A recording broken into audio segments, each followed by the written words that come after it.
Bismillahirrohmanirrohim. Assalamualaikum warahmatullahi wabarakatuh. Alhamdulillahirabbil alamin wassalatu wassalamu ala asrofil anbiya'i wal mursalin wa ala alihi washabbihi ajmain. Amma ba'd. Perkenalkan, nama saya Deli Sarismaya, NIM 12070100113. Pada kesempatan kali ini saya akan melakukan pembahasan mengenai soal UTS, mata kuliah pengantar matematika komputasi. Sebelumnya, saya telah memplot tulisan saya ke dalam bentuk Microsoft Word supaya lebih rapi dan mudah dipahami materinya. Baik, untuk soal yang pertama, yaitu mengenai ukuran kompleksitas waktu suatu algoritma. Layaknya memilih cara untuk menyelesaikan suatu permasalahan dalam kehidupan sehari-hari, dalam memilih algoritma untuk menyelesaikan suatu persoalan pun ada ukurannya atau ada kriteria-kriteria yang bisa kita gunakan untuk memilih algoritma yang tepat. Algoritma yang tepat, yang bagus adalah algoritma yang mangkus. Kemangkusan algoritma ini dapat digunakan untuk menilai algoritma yang bagus dari banyaknya algoritma lain dalam menyelesaikan suatu persoalan. Karena apa? Karena sebuah persoalan ini dapat memiliki banyak algoritma penyelesaian. Contohnya adalah persoalan dalam mengurutkan data atau sort. Itu ada puluhan algoritma yang dapat kita gunakan untuk melakukan pengurutan. Contohnya ada selection sort, ada insertion sort, ada bubble sort, dan lain sebagainya. Dalam memilih algoritma, biasanya kita mempertimbangkan mengenai waktu yang dapat dilakukan untuk menjalankan algoritma, dan juga tentang ruang atau memori yang digunakan oleh algoritma. Model abstrak pengukuran waktu dan ruang memori algoritma ini harus independen dari pertimbangan mesin komputer dan compiler apapun. Besaran yang dipakai untuk menerangkan model abstrak pengukuran waktu ruang ini adalah kompleksitas algoritma. Jadi kita menyebutnya sebagai kompleksitas algoritma. Ada dua macam kompleksitas algoritma, yaitu kompleksitas waktu, seperti yang tadi saya sebutkan, dan kompleksitas ruang. Kebutuhan waktu dan ruang memori suatu algoritma ini bergantung pada ukuran masukan, atau bisa kita simbolkan N, yang menyatakan ukuran data yang diproses oleh algoritma. Untuk soal nomor 1 ini, kita akan membahas mengenai kompleksitas waktu dari suatu algoritma. Jika kita menghitung kebutuhan waktu algoritma dengan mengukur waktu eksekusi realnya dalam satuan detik ketika program yang mempresentasikan sebuah algoritma dijalankan oleh komputer, itu bukanlah hal yang tepat. Karena apa? Karena setiap komputer itu memiliki istilahnya arsitektur yang berbeda dan memiliki bahasa mesin yang berbeda pula, sehingga waktu setiap operasi antara satu komputer dengan komputer yang lain itu tidak sama. Yang kedua adalah compilernya. Compiler bahasa pemrograman yang berbeda akan menghasilkan kode bahasa mesin yang berbeda pula. Sehingga waktu setiap operasi antara compiler satu dengan compiler lain tidak sama. Dalam perhitungan kompleksitas waktu, ukuran masukan dinyatakan sebagai variabel N saja, bukan intan suatu nilai. Pekerjaan utama di dalam kompleksitas waktu adalah menghitung atau counting jumlah tahapan komputasi di dalam algoritma. Sehingga dari sini kita dapat menyimpulkan bahwa kompleksitas waktu, atau bisa kita simbolkan TN, adalah kompleksitas yang diukur dari jumlah tahapan komputasi yang dibutuhkan untuk menjalankan algoritma sebagai fungsi dari ukuran masukan yang dilambangkan dengan N. Kompleksitas waktu ini dibedakan atas 3 macam. Di antaranya ada T max N, atau kompleksitas waktu untuk kasus terburuk, atau biasa disebut worst case, yaitu kebutuhan waktu maksimum. Yang kedua, T min, atau kebutuhan waktu minimum, yaitu kompleksitas waktu untuk kasus terbaik atau best case. Yang terakhir yaitu ada T avgn, yaitu kebutuhan waktu rata-rata. Untuk kompleksitas waktu kasus rata-rata. Contohnya yaitu ketika kita akan menghitung rata-rata elemen dalam suatu array. Di sini dituliskan kodenya, di mana ada variabel sum atau jumlah. Kemudian kita melakukan penjumlahan sampai n. Kemudian kita menghitung rata-ratanya dengan membagi sum atau jumlah dengan n atau banyaknya data yang kita hitung. Operasi yang mendasar pada algoritma tersebut merupakan operasi penjumlahan elemen AI, yaitu pada perintah sum ditambah AI yang dilakukan sebanyak n kali. Dengan demikian, kompleksitas waktunya atau Tn-nya bisa kita cari, yaitu n. Contoh yang kedua, berbeda dengan algoritma yang di atas, yang rata-rata ini, jika kita akan mencari nilai terbesar dalam suatu array dengan n elemen, maka kompleksitas waktu dari algoritmanya itu dihitung dari jumlah operasi perbandingan elemen array tersebut, yaitu Tn sama dengan n dikurangi 1. Baik, untuk soal nomor kedua, yaitu mengenai polynomial problem dan worst case. Polynomial problem.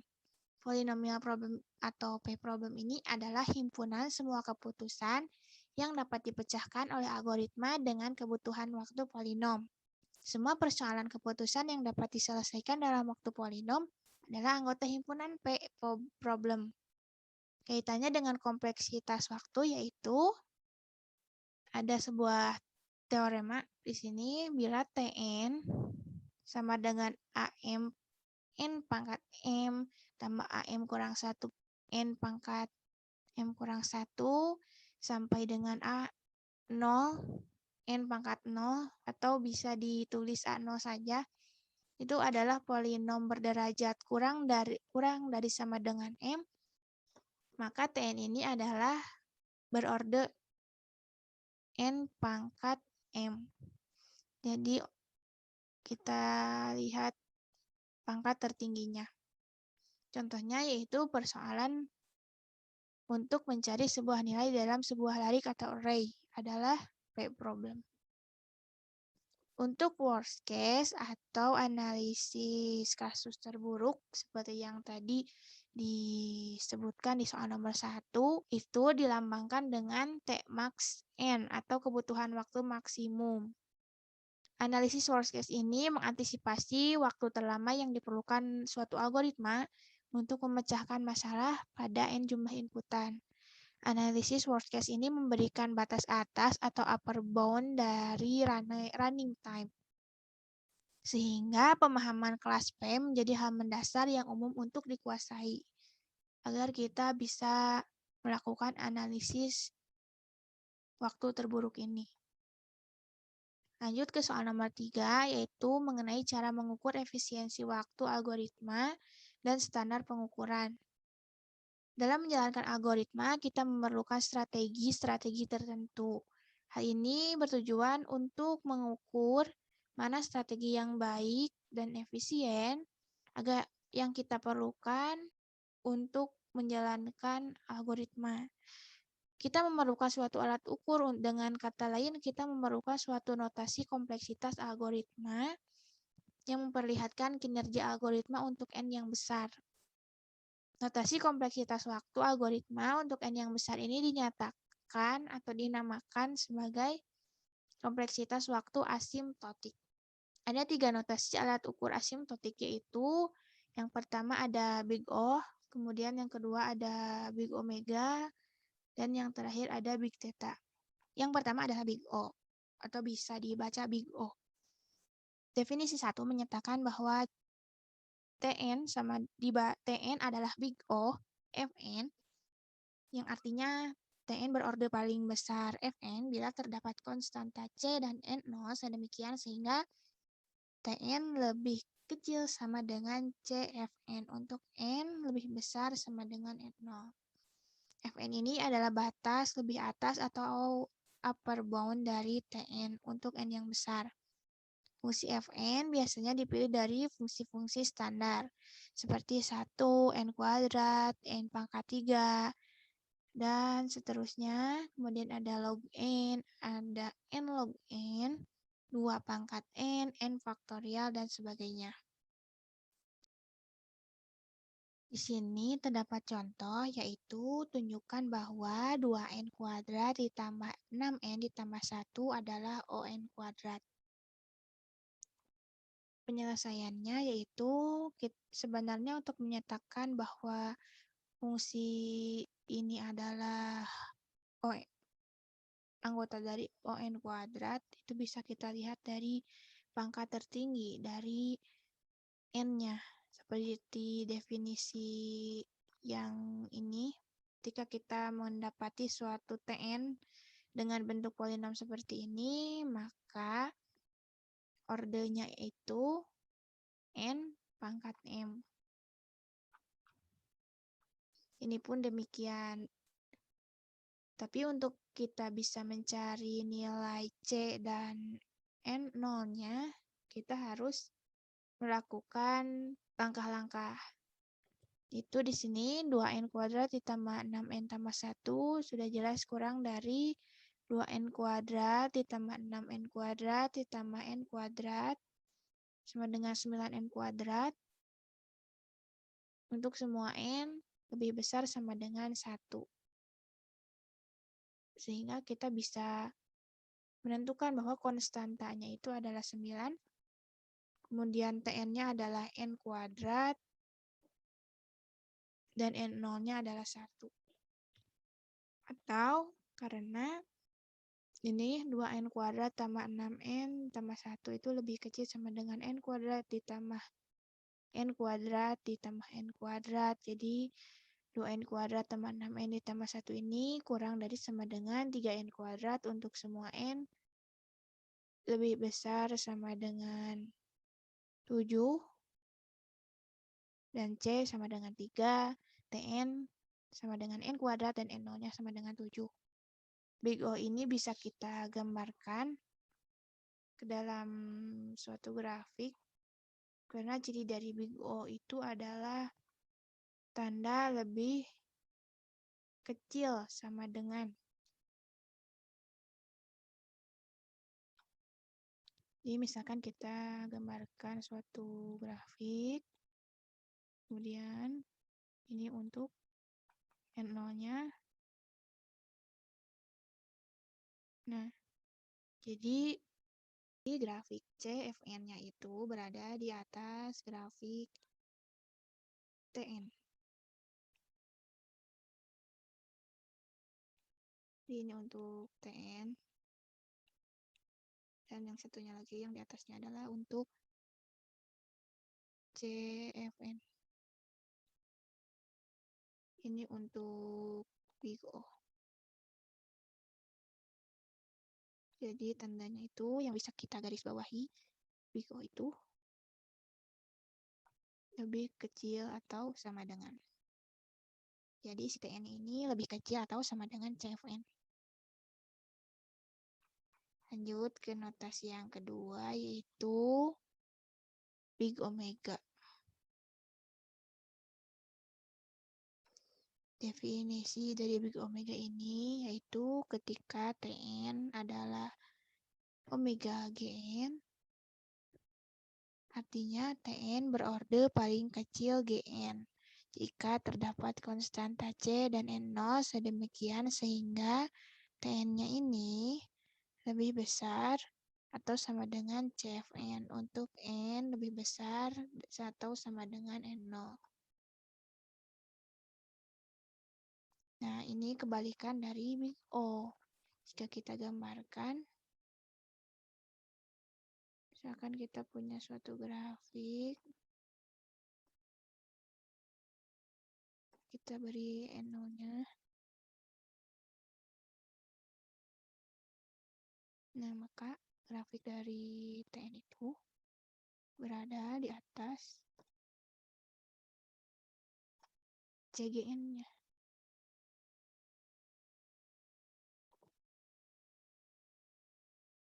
Jadi ini untuk check in. Dan ini untuk TN-nya. Jadi intinya kalau big omega ini tandanya itu adalah lebih besar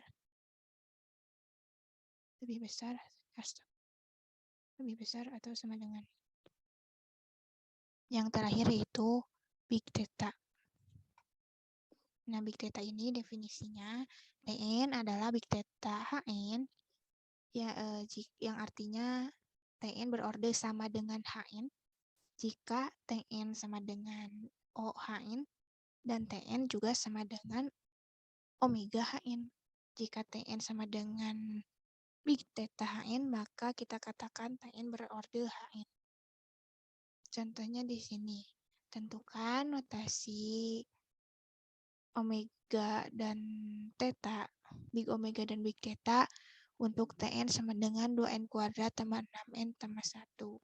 Penyelesaiannya kita menentukan dulu. Kita bisa dengan mudah menyebutkan bahwa ini adalah big omega dari n kuadrat karena kita lihat dari pangkat tertingginya itu berada pada n kuadrat. Tn ini 2n kuadrat tambah 6n tambah 1 ini juga merupakan big O(n) kuadrat karena pangkat tertingginya sama. Sehingga bisa kita sebutkan bahwa Tn sama dengan big theta n kuadrat atau 2n kuadrat ditambah 6n ditambah 1 adalah big theta n kuadrat. Big theta n kuadrat ini jika kita gambarkan ke dalam suatu grafik, big theta n kuadrat ini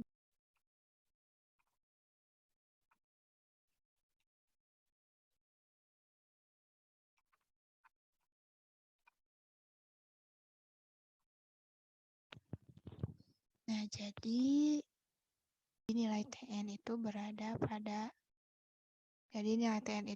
di antara nilai C1 Hn dan C2 Hn. Ketiga notasi ini kalau kita gambarkan ke dalam diagram Venn,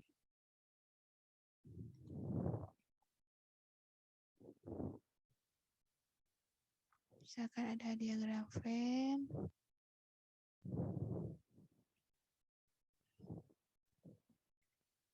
nah irisannya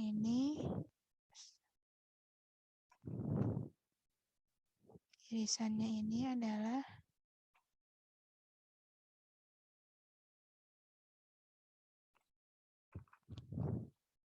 merupakan theta Hn.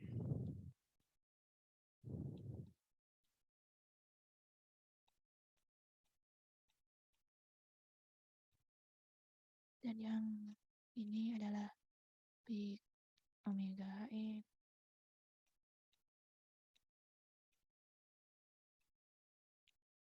Yang ini big OHn.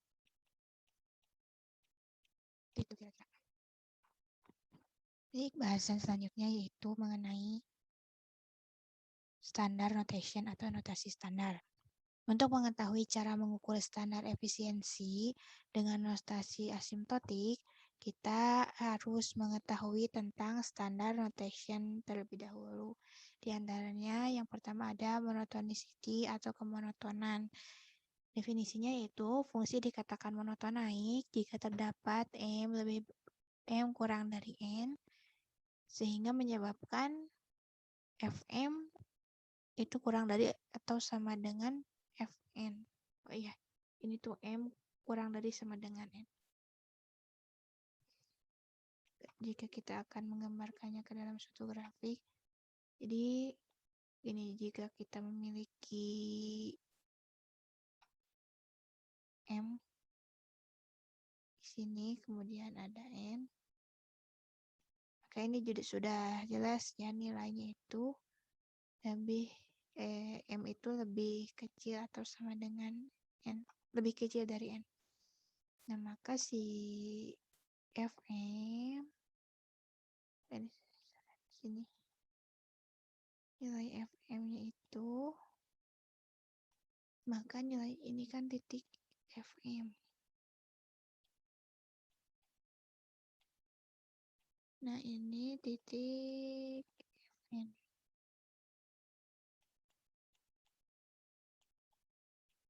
Terlihat bahwa si Fm ini pastinya akan lebih kecil dari Fn. Dan sebaliknya jika fungsinya monoton turun. Yang kedua adalah floors and ceilings atau pembulatan ke bawah dengan lambang seperti ini. Dan ceilings atau pembulatan ke atas dengan lambang seperti ini. Yang ketiga yaitu modular aritmetik, atau dapat kita artikan sebagai sisa hasil bagi, dan notasinya bisa ditulis seperti ini. Itu ketika terdapat suatu nilai A mod N, maka nilainya adalah A dikurangi hasil dari pembulatan ke bawah A per N dikalikan dengan N. Contohnya itu misal 7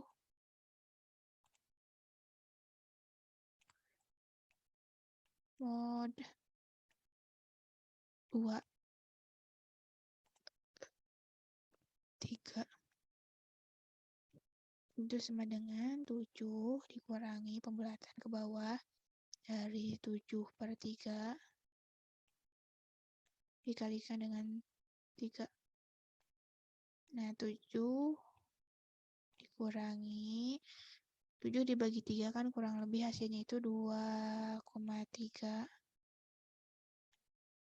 Bulatan ke bawah dikalikan 3. Ini sama dengan 7 kurangi 2,3 dibulatkan ke bawah menjadi 2 dikali 3. Jadi hasilnya itu 7 dikurangi 6 hasilnya 1. Itu. Kemudian yang keempat ada polinomial atau bentuk persamaan berderajat. Dan kelima ada eksponensial.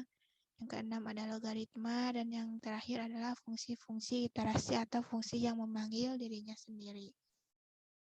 Alhamdulillah, mungkin sekian penjelasan saya mengenai pembahasan soal UTS.